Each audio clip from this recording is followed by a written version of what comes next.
there was an article in Time this week, and actually we can put it in the show notes to this episode, that was about, Macron called this because of the far right, but actually it's had the sort of maybe paradoxical, maybe not effect of reviving the left, of bringing back the left.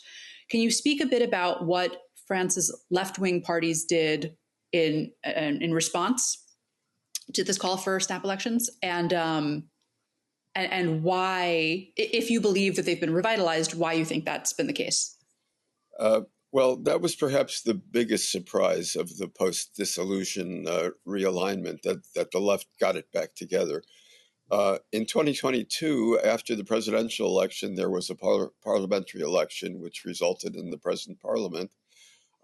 And in that election, the left had organized itself into a new bloc, which at that point was called the NUPES, which stands for the New Popular Economic and Social Union.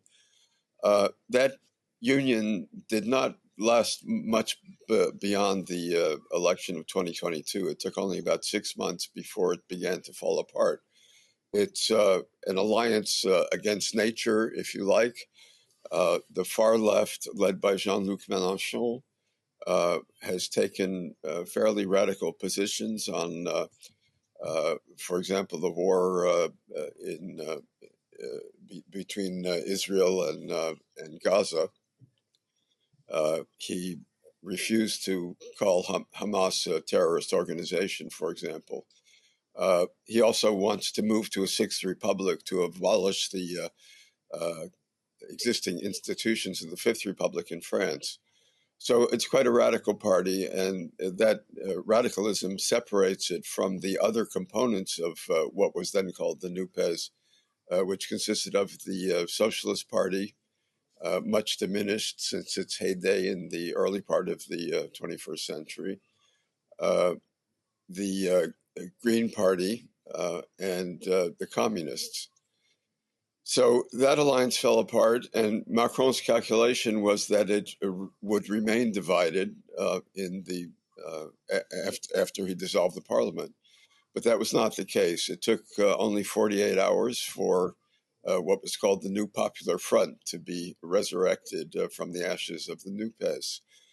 The New Popular Front obviously harks back to the alliance of 1936, when the Socialist Party joined with the Communist Party to stop fascism, which was then in power in Italy and Nazi Germany. So the historical resonances of this name are perhaps far greater than what the current alliance actually represents. We can discuss that next. But that was Macron's calculation, that there would not be a new popular front, that the left would not unite, and in fact it did unite. Now we'll see what that gives. At the moment, the polls are suggesting that the order of finish will be the Rassemblement National, that is the radical right, led by Marine Le Pen, with her candidate Jordan Bardella running for prime minister. They will finish first, according to the polls, with about 31 to 33% of the vote, followed by the New Popular Front, this new alliance on the left, with about 26, and then trailed badly by Macron's alliance, which has once again renamed itself. This time it's called Ensemble. Previously it was Renaissance. Before that it was En Marche. Why the parties keep changing names is one of the mysteries of French politics.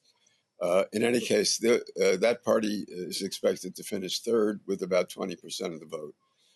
How that will translate into seats is an open question, which we can discuss. The reason it's an open question has to do with the complexities of the French electoral system.